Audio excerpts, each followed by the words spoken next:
The Two Business Guys Mastermind on when to kill an idea, even the good ones. Enjoy. This business podcast, The Two Business Guys Mastermind, uncovers for you secrets and share tips and tricks to entrepreneurship as they mastermind on how to have startup, operational, and overall business success so that you can go on to get better results. Enjoy. So, Rob, what you're saying is that entrepreneurs just really need to stop moving the goalposts. Hey, everybody, we're going to be talking about Rob has come up with some ideas. I've come up with some ideas, and we're just going to bring these ideas to the table. And one of the topics that we were talking about is, that new shiny thing syndrome. Now, we've covered this in some, fashion or another, but when you constantly see it, when you see that you've just provided some really good stuff, and the entrepreneur is saying, yeah, that's working, but let's move it over here. Rob, talk about what does moving the goalposts constantly do to the entrepreneur's ability to focus? Yeah, no, it's a really good question. And the big thing that, this conversation was sparked really from, I got a couple of clients that I've been coaching, that I've been working with, and from my own experience and struggles as well, that, we'll go through and we'll fix something there. We'll fix productivity and we'll increase productivity, or we'll fix, expenditures, and we'll make sure that their pricing is right and things of that nature. But what winds up happening to a lot of entrepreneurs, what I've seen is, once we've made the shift, once we've made the change, we get impatient and we start trying to do the next thing, right? It's kind of one of those things where it's like, oh, if I can do this, then I can do this and this and this and this and this, where we get overly optimistic, right? And so it's not a bad thing, because the optimism is what we need as entrepreneurs. It's what we need to make ourselves go and take the risk and all the rest of that, but it has to be tempered. And what I've seen with a lot of entrepreneurs, myself included, is that if we don't allow ourselves to focus, if we don't allow ourselves to actually gain the reward for the work that we have done, then what winds up happening is that there's this kind of depression, there's this kind of despair that starts to happen, where it feels like nothing we're doing is ever good enough. And over time, that really starts to erode our ability to be optimistic. And so it's something that I want to put out to all of you entrepreneurs out there. It's really important that you understand, or that you stay focused on getting through the finish line. A lot of times it's kind of like the tortoise and the hare, right? The hare takes off, pow, and they look back and it's like, oh, that dude ain't never gonna catch me. So they go take a nap, or they go in the entrepreneur lane. We got time. We go and focus on something else, because now I can do both of them, right? I got enough time to do, and now I can do both of them. And what we never do is we never anticipate how much extra effort, how much extra energy that's gonna take away from the one thing that's important to us. And so then you wind up, and it winds up being harder doing both. And sometimes, if you like me, you take on 2 or 3 or 4 things, and then it's harder doing all 5. And it seems like the finish line gets further and further and further away, right? And that's a case of being able to focus, right? And I talk to business owners a lot, and here's the analogy that we'll get, right? The sun is a tremendous, energetic being in the universe, right? The sun puts out trillions of kilowatts of energy every day. Trillions with a T, right? The sun heats up the entire galaxy. The sun is amazing. However, if you were to put an iron rod on a street, or whatever you want to do out in the sun, let's say you put it out there for an hour, trillions of kilowatts of energy, but the sun wouldn't be able to cut a line through that iron bar in an hour, right? Even though it's putting out all that energy, wouldn't be able to get the job done. Wouldn't be able to do it in 2 hours. Wouldn't be able to do it in 24 hours. You leave it out there all year. And thankfully, for those of us that have cars, this is true. You can leave it out there all year, and the sun would never cut a line through that bar of iron, even though the sun is doing a lot of work. But if you take a laser with a couple of hundreds of watts, not kilowatts, not megawatts, watts, a couple hundred. That laser can cut through a rod of iron or a plate of steel in a matter of seconds. Focused energy. And the key is the focus, right? Right. And so many entrepreneurs are dynamos. They're just balls of energy. Everywhere they go, people are warmed by their presence. People, they bring energy to the room. But if you can't focus that energy, then the stuff that you're trying to do, the stuff that you're trying to accomplish will feel continually like it is taking a ton of energy, and you won't understand why. And it's because we have to be able to focus. And the biggest thing that I would say is, in the area of projects, if you have a project that's going to save you money, or you have a project that's going to gain you money, and you know that you can do that, then go and make that project demonstrate that it can do that consistently. Mm-hmm. Well, before you pull on other projects and other things. And see, that sounds to me like the whole, it kind of gets into one of the topics that I want to talk about too, is like, what, well, let me talk about that one first, but that's not very exciting. I mean, it's the excitement comes in the constantly starting stuff, right? I mean, for our psyche, for our dopamine hits, for our feeling of, and I've been doing some work around this lately on a personal level, and it's, I've just given in to the idea. I just try to figure out a way by which to take all of these disparate things and then let them serve you, right?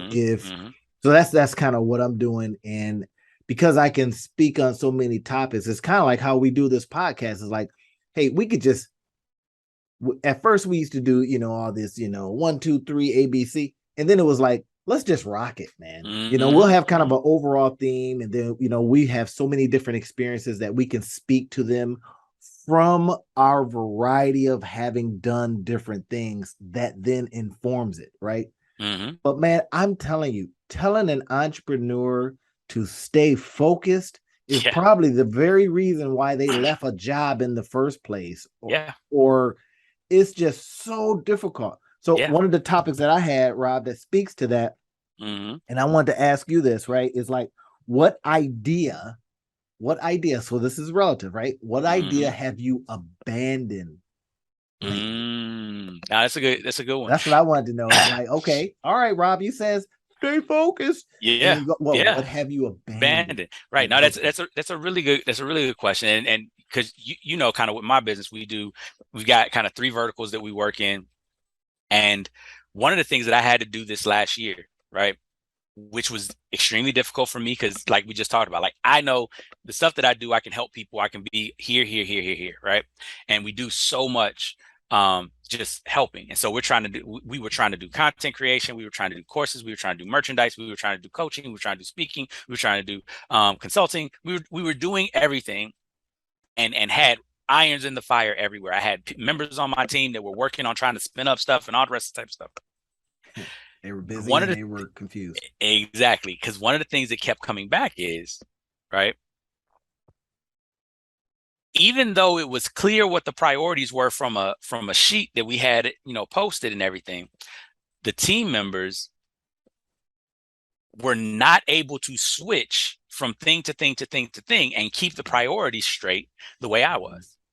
And I realized that for the organization, I had to simplify what we were doing, how we were doing it, so that everybody who had a priority could stay laser focused. And what we did is we looked at what is our most profitable stream of income? What is our most profitable, and not just even stream, but what is our most profitable pathway to income? Now, we have coaching courses that we sell, and we have books, and we have merchandise, and we have all the rest of that type of stuff. But a lot of those are low ticket items. They require lots of volume to make the type of money that we want to make. Whereas the stuff that we do in person, the stuff that we do as far as coaching, consulting, because we do value-based packaging as well, we partner with our clients to say, here's how much value we're bringing to your organization. Here's the equitable compensation that we receive in return. And so we kind of get to choose the projects that are going to be beneficial for everybody and make us good money as well. And I looked at that and I said, okay, If we focus on getting really good at that pathway, that then makes room for me to pay somebody to, not the whole team, not everybody integrated, none of the rest of that, but to create a position for somebody to just focus on doing this and getting good at this for another thing and another thing and another thing. And so the pathway to your point, what I let go of was I let go of chasing everything at once. And what we really focused on is our pathway in our business is speaking, consulting, coaching, and then long-term engagements, right? That's the pathway that we move towards relationships with our partners. Somebody sees us at a speaking engagement or something like that, then we based on that, we go and look at them individually and see what we can do, and we do something simple with their organization. Again, developing know, like, and trust factor, developing that ability for them to know that we can deliver the results continually. It wasn't a one-trick pony. Mm-hmm. Then we get into some sort of coaching relationship with some of their executives or some of the top people, so they again get to see the way that we change thinking, the way that we change the way we challenge paradigms, the magnitude of what we can do. And then we enter into long-term work with organizations to help them figure out the big problems, the big scale problems. And that is our most lucrative stream of income. So did everything else fall to the wayside, or everything else fell to the wayside? So that in that space, so you're big ticket item guy, right? My team focused specifically on that. Now, for me, I can dabble, I can do stuff over here because now I have my team doing all of this work. And in that space, we were able to we've booked 3 different speaking engagements already. So we've already got all of that stuff in. Right. So we've already made back all of the money plus some on all of the advertising, all the marketing stuff that we've done for speaking just by focusing on that. Whereas last year we didn't make all of that back over the course. So that's the break even approach to then the other parts of the tree. Exactly. Because then now every other part of the tree is value add. There's no cost of acquisition to it.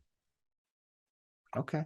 I understand that. See, it's like, creating deal flow, mm-hmm. right? And on my side, I haven't succeeded yet at that. So my big deal is constantly putting out a huge amount of buy buttons. Mm-hmm. Now, because the variety of things that I have skilled up on, if you will, over this past years, now it's a matter of making sure all roads leads to me, mm-hmm. right? If I'm in the middle, then buy button, buy button, buy button, buy button, buy button, right? And that was just because,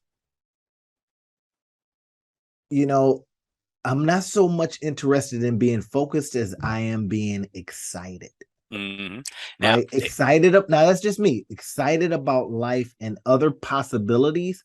Now, this is not, hey, y'all listen to this. Don't be, put some comments in. Now this is and I'll push back against the idea of that it's just my way, Rob. No. Go ahead. What you just did is you created a false dichotomy. You created a dichotomy between excitement and focus. Yes, I did. Exactly. And I want to challenge that thinking, because that's what so many business owners feel like, is that it's not exciting to be focused. Remember, you said it's boring to be focused. Now, here's the thing. It's boring to be focused if you're focused on the wrong thing. Y'all hear that sink in.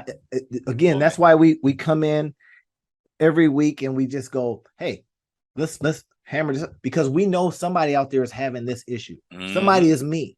Right. Somebody is spinning up different things. Some are failing, some are doing well. Some are just like, And Rob is saying, hey, man, you got to get rid of all that and start focusing on some stuff. Exactly. And I know the power of focus. Yes. But go ahead, Rob. I like that dichotomy, creating dichotomies. Right. Creating dichotomies. Because here's the thing. When you're focused on the wrong thing, right? And it's a lot of the story that we tell ourselves. If I think that I'm focused, I'm thinking I'm just focused on this, and all I can think about is this, and all I can do is this. It's not the way to think about it. The key is, the reason why we're doing all of these things is not just because of the dopamine hit of starting something new, right? That's hobbies, that's all the rest of that. But in business, every one of those new things, the reason why it appealed to us is because we were like, and it can add revenue this way. and it can add revenue this way. And so it was another addition to our overarching goal of this is where I want to be with my revenue, this is where I want to be with my lifestyle, this is where I want to be, et cetera, et cetera, et cetera. For business owners, we see those new shiny things as more options that help us get where we're trying to go faster. Yep. And everybody I talk to says, yeah, you spend a year doing that and you figure out. I was doing some research on a black girl, a girl that's in the kind of like the gossip space, right? And she's got a really, really popular site. So they were interviewing her, and and she was so forthright and forthcoming with the information.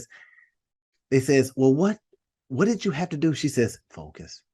She says she had got an offer for somebody to help her. She says she had been just kind of living in her car. And I don't want to say the site because, yeah, I got you. And she says, I was just about living in my car. She said, I had rent due and it was X amount of dollars. And then this person was coming to me saying, I'd like to invest in you. Now, of course, it was almost one of those, music contracts, right? Where you don't read it. And this is, we have a piece we of own in perpetuity. Exactly. Right? And then she says, but he eventually let her out of that contract. But that's what it was. Here's X amount of dollars. She was like, oh my gosh. She says she then proceeded to spend just so much time doing so many things. And she says after a year, got nothing done. Just got nothing done. Yep. Right. And I tell you, if there's that thing, somebody asked me this recently, Rob, they said, hey, what keeps you up at night? I was helping out. I was doing some consulting with a real estate guy.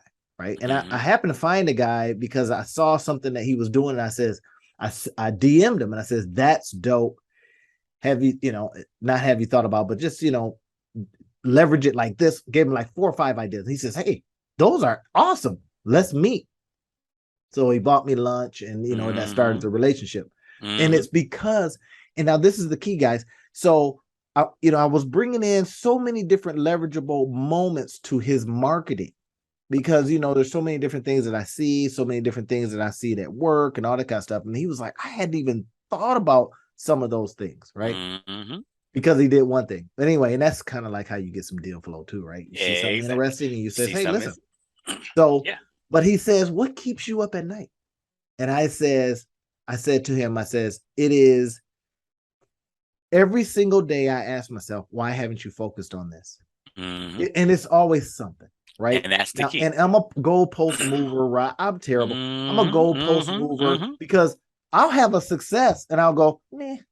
It's not good enough. Other people are looking around like, dude, did you just realize they're talking about the news? You got an article, blah, blah. And I'm like, I don't even read the articles. Exactly. And that right there is the key. And so I want you to pay attention. Everybody I just keep it moving, y'all. Right. But here's the thing, and Randy just illuminated and smash the like button. If you're dealing with this, put in the comments, yes, this is what I'm dealing with, because there's so many business owners, so many entrepreneurs that are dealing with that right there, which is we have to keep moving because what we do isn't good enough. And this is why I'm talking about focus. So a lot of people, when they talk about focus, they think you're focusing on this one thing. No, I want you to focus on the appropriate story to tell yourself. And here's the key. The appropriate story to tell yourself. That's good. Yes. Right. So when you get into this stuff today, the whole idea, like we said, all of those things are things that you think are going to get you where you're going faster.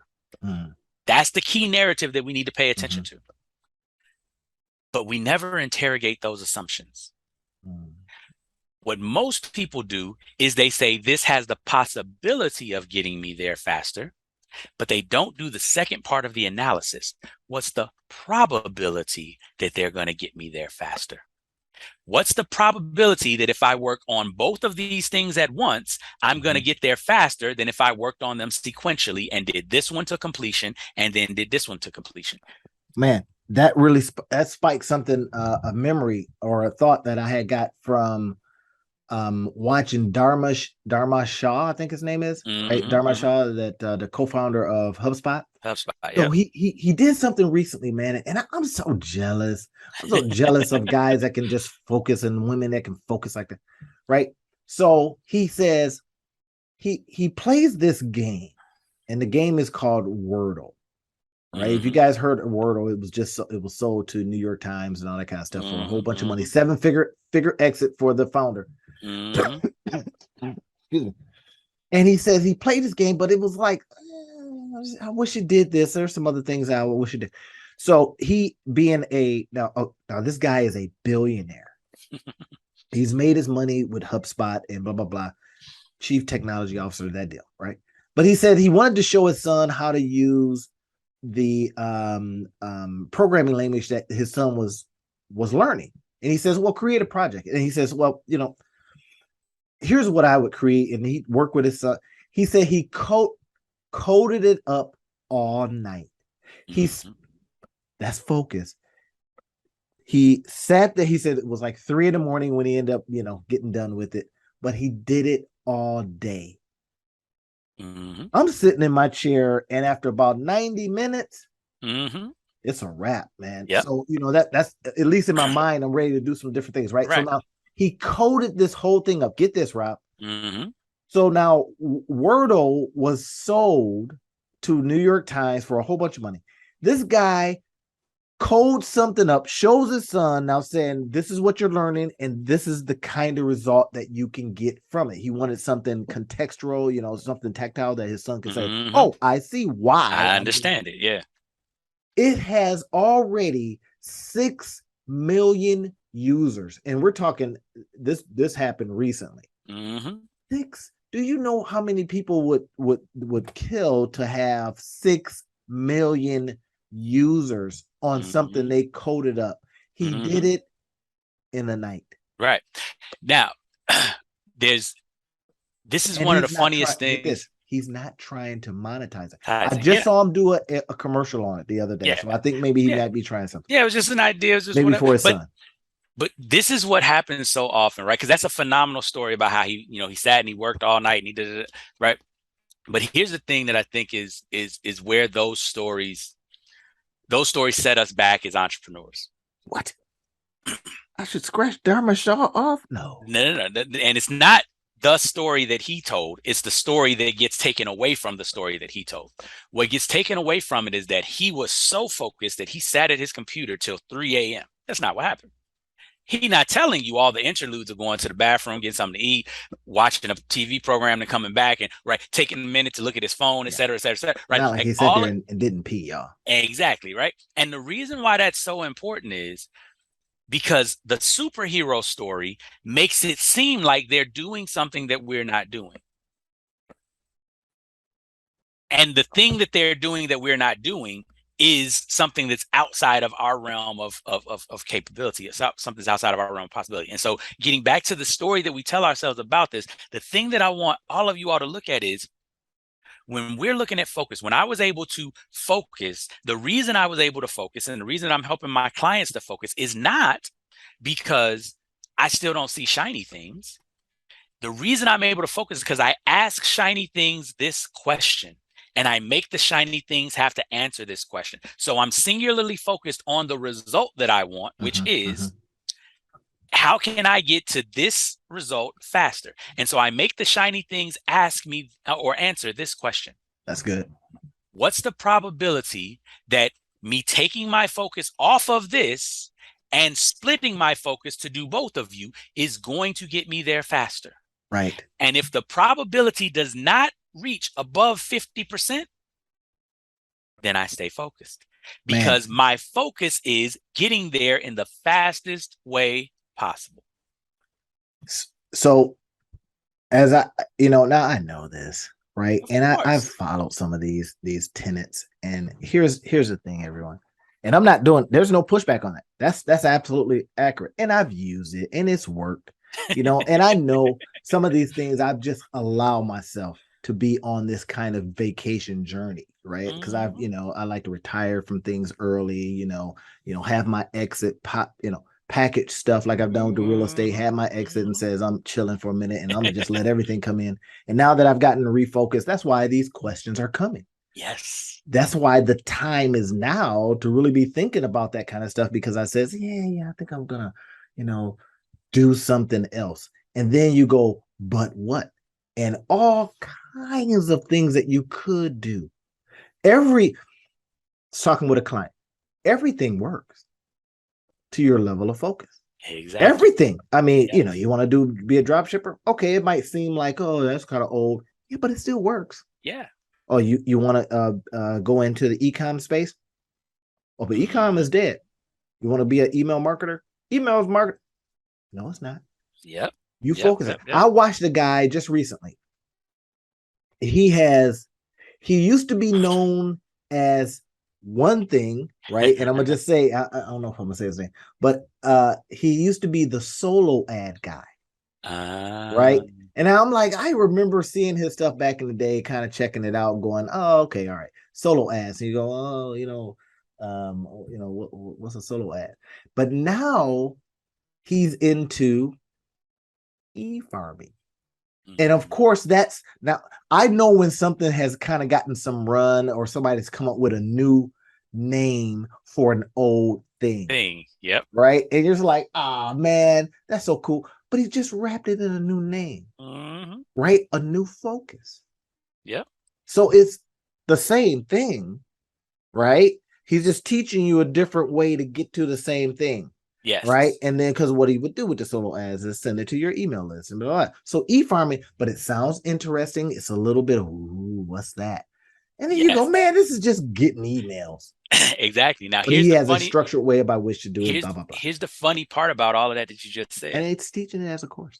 The thing that you want to ask yourself in this space, right? There's a second question, because most of the time, the thing that is the new shiny thing won't excite you. But that's a depressing reality, right? So now I get this new shiny thing. I'm excited about trying it. I ask myself the question. Now I got to be, the rain on the parade. Boo. Nope. I got to stay focused. Wham. Right. That's how most of us feel. Right. But here's the next question that you want to ask yourself. That's going to make a great short, by the way. I must have created like 8 shorts from stuff you said. It was like excellent. I love it. I love it. So the next question that you want to ask yourself is this: what do I need to do to make this thing that I'm focusing on more exciting to me? Right. So I'll give you an example from one of my clients. One of my clients, we are revamping his entire production process. He has a manufacturing company that's really kind of an outsourced company. They're a middle person, and they do some stuff in-house, but they outsource a lot of stuff to external vendors, and they're basically doing project management for all these projects. And that has a lot of moving parts. And when it's happening all in one person's head, it becomes just this craziness to try to make everything come out on time, especially over 3 months, 6 months, a year's worth of time. So we've went and made all of that clear. We've broken out so that it's all visual. It's all out there. You can see it. You can understand exactly what priorities are. And he's got his production team that can go and do all of this stuff, so he doesn't have to do it anymore. Right. I think that's what I saw you working on when we took that trip, right? Exactly. Yeah. Exactly. And so in that space, they were doing about, production had become the bottleneck. Sales could sell, but then production would be the bottleneck. So then sales doesn't want to sell more because now their name is on the line and they look bad if production doesn't get it through. Completely. Right? Because I'm a marketer. I got to stop certain times of marketing, because if I push, it's like if I give it gas. Exactly. Right. You run up against capacity issues. Right. So you run up against capacity issues. So they were producing. Now, sales was selling at a rate of about $8,500 a week. Annual rate, right? $8,500 a week, 50 weeks of production. But production was only producing at a rate of about $7,500 a week. So you can see really quickly that you're 6 weeks, 8 weeks into the next year, right? You're behind sales production, which is that's got to be discouraging for sales, right? Especially because sales is trying to 2x volume. They're capable of 2xing volume in this organization during that period of time.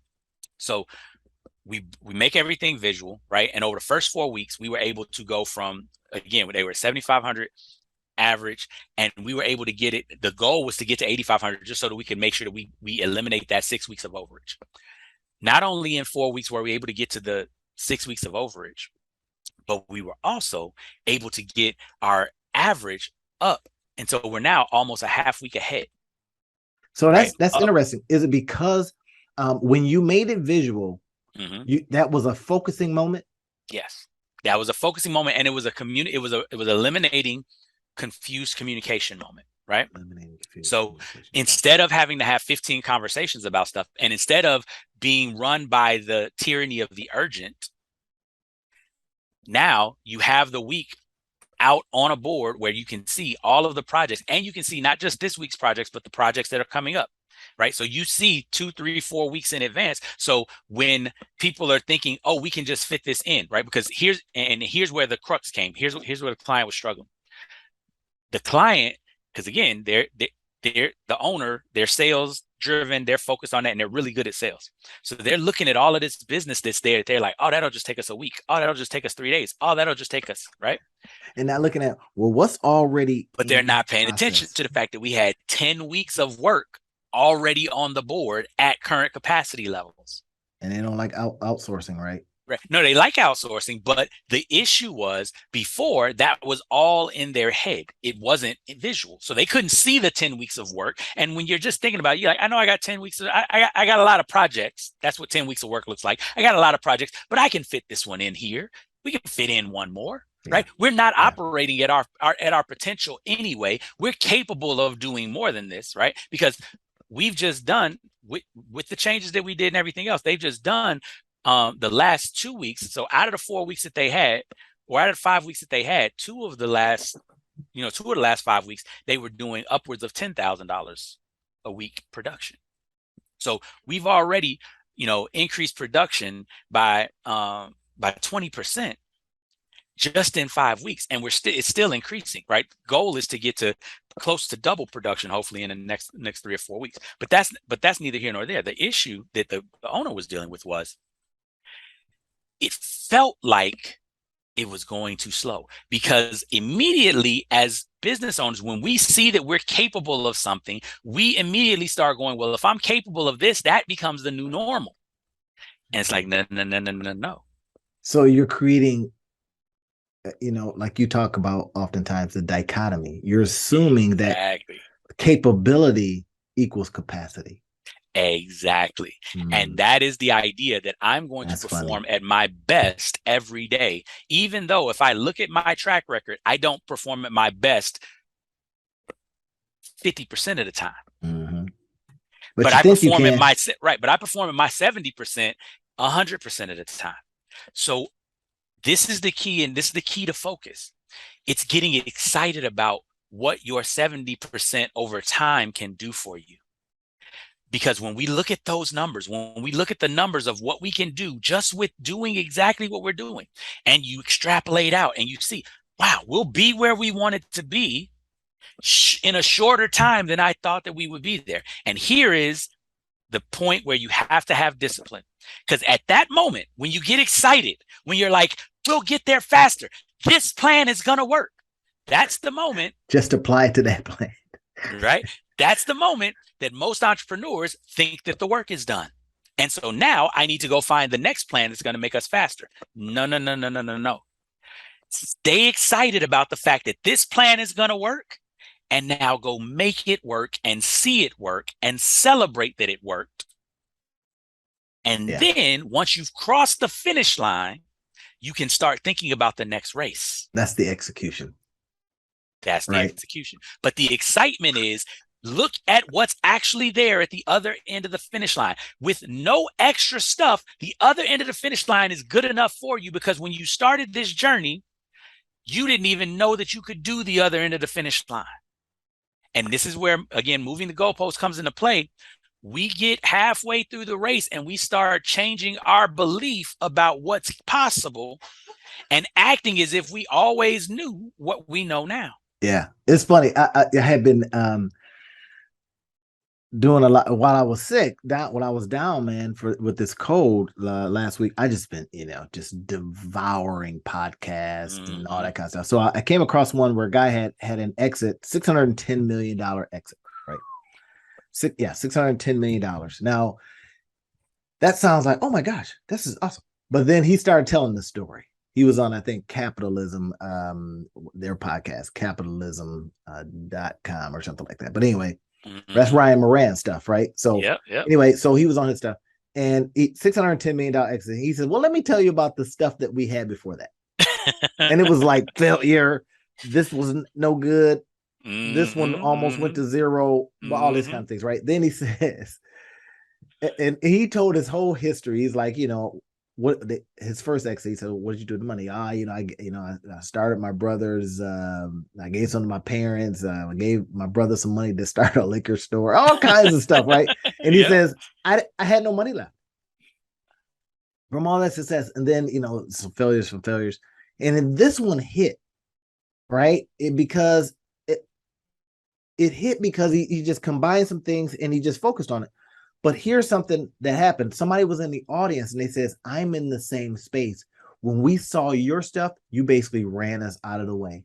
So he thought this was getting ready to be a contentious, a little conversation here because his face dropped and he was like, I remember your product. His was better. His was more relevant and they went faster. But this is what he said. So he said, I'm no good at that going all the way to focus to follow up. He says, this is what I do. He says, I'll get the idea and I'll go get an operator. There you go. He said, because now this is, if this is the lesson that we're trying to put onto you, entrepreneurs, is that sometimes knowing myself, you then go find operators. Now that part has been difficult because you got, who do I trust, blah, blah, blah, all that kind of stuff. But the point is, there's a way, that's a whole other show. If you do not do that, it's just going to be a hot mess. Your business is going to become a hot mess. That was so powerful, man. That's so important. So like, please pick up this nugget, operator, right? And then, a lot of times, if you look at how VCs spend their money, if you don't have a founder, they'll make you get one. Yep. Because that's that person that's going to help you either control what's your leaks, right? And be very, very different than you and just give you an accountability partner. All this kind of goes back to, we can spin up businesses tomorrow on accountability. Trust me, man. I do classes and run stuff on this, and my wife does the same thing, right? Literally. And I thought this was just a bunch of canal water, right? I'm thinking, what? Some people pay my wife to come in for an hour, right? To come in online for an hour just to have a focused hour. Are you kidding me right now? Right. And I've called up Paul and says, Paul, let's have a accountability class. And boom. Right. No, it's crazy. And this is not just here, y'all. When I was in Thailand, and I went to the entrepreneurship center over there, was being ran by a guy. Guess what? They had days of accountability. Now it makes perfect sense. All you did was work on your business. And it's important for those of you all, like, because we got entrepreneurs, we got solopreneurs.